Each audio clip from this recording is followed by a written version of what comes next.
Good morning students, स्वागत है आपका अमृत सीनियर सेकेंडरी स्कूल के ऑनलाइन स्टडी यूट्यूब चैनल पर।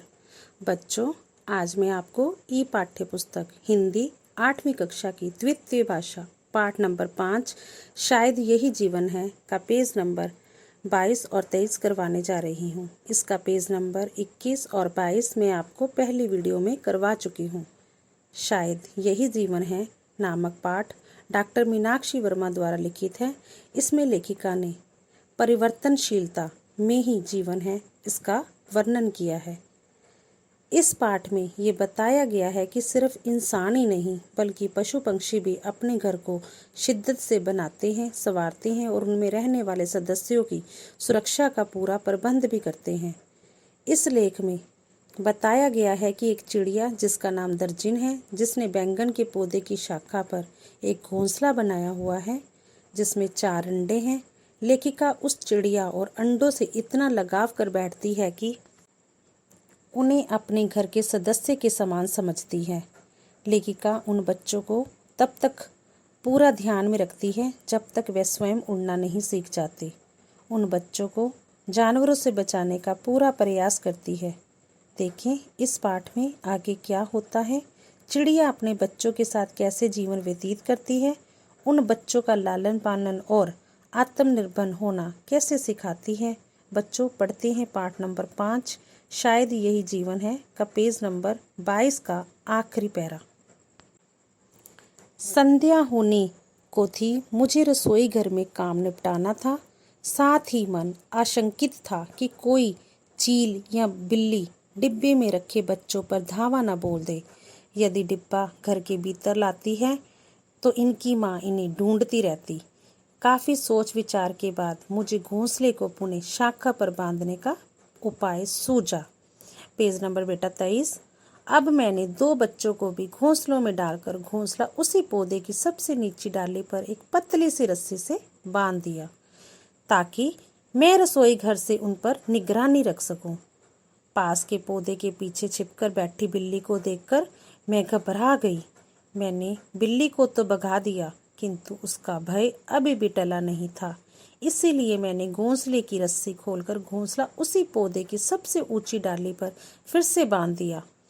अब बच्चे सरल ध्वनियों से मानो पुनः मेरा शुक्रिया कर रहे थे और केवल दर्शक बने रहने व घोंसले से बाहर न फुदकने का वादा भी।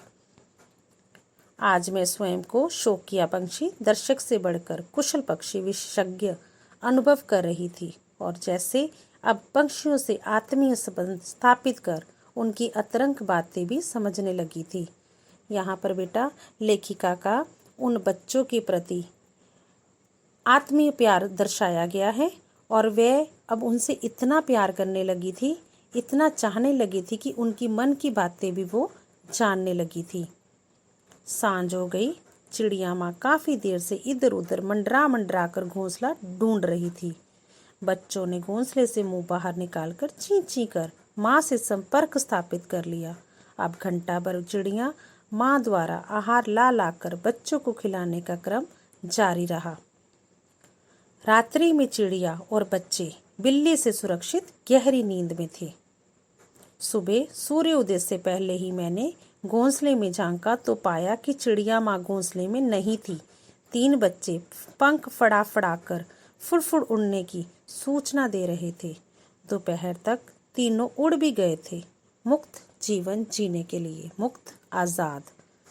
अब घोंसले में केवल एक ही बच्चा रह गया था। छोटा होने के कारण शायद उड़ नहीं पाया था। रात भर मैं चैन की नींद नहीं सो पाई क्योंकि आज उसकी माँ भी उसके पास नहीं थी। आज रविवार था, सभी घर पर थे। आज चिड़िया का बच्चा घोंसले से बाहर आकर कभी घोंसले के ऊपर बैठता तो कभी पत्तों पर। शायद आज ये भी उड़ने की चाह में फुदक रहा था। इसी बीच उसकी माँ को उसके पास बैठा देख मन गदगद हो उठ गया, गदगद प्रसन्न।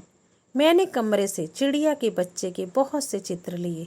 मेरा बेटा और मेरी बेटी प्यार दुलार में बच्चे को अपने स्टडी रूम में ले आए और खेलते रहे, फिर बाहर घोंसले में छोड़ आए। अब हम सभी अपने अपने कार्यों में व्यस्त हो गए, व्यस्त लीन। 2 घंटे बाद घोंसला खाली था, बच्चा उड़ गया था। सफसंद जीवन की चाह में। स्वच्छंद होता है अपने मन से जहाँ मर्जी जाना हो उसको बोलते हैं। मैं बहुत उदास थी, तभी मेरे हाथों का स्पर्श करते हुए मेरी बेटी बोली, माँ कोई बात नहीं, वो चिड़िया का बच्चा उड़ तो गया है क्या, मैं हूं ना, आपकी नन्ही सी चिड़िया आपके पास। मैं उसकी ओर देख रही थी और सोच रही थी कि सचमुच ये चिड़िया ही तो है। यह भी एक दिन उस चिड़िया की तरह उड़ जाएगी, मुक्त जीवन की चाह में। जीवन की परिवर्तनशीलता को समझने का यही एक मूल मंत्र है, शायद यही जीवन है। बच्चों, आज हमने शायद यही जीवन है पाठ पूरा पढ़ लिया है, जिसमें हमने पढ़कर ये जाना कि लेखिका ये बात समझाना चाहती है कि जीवन परिवर्तनशील है।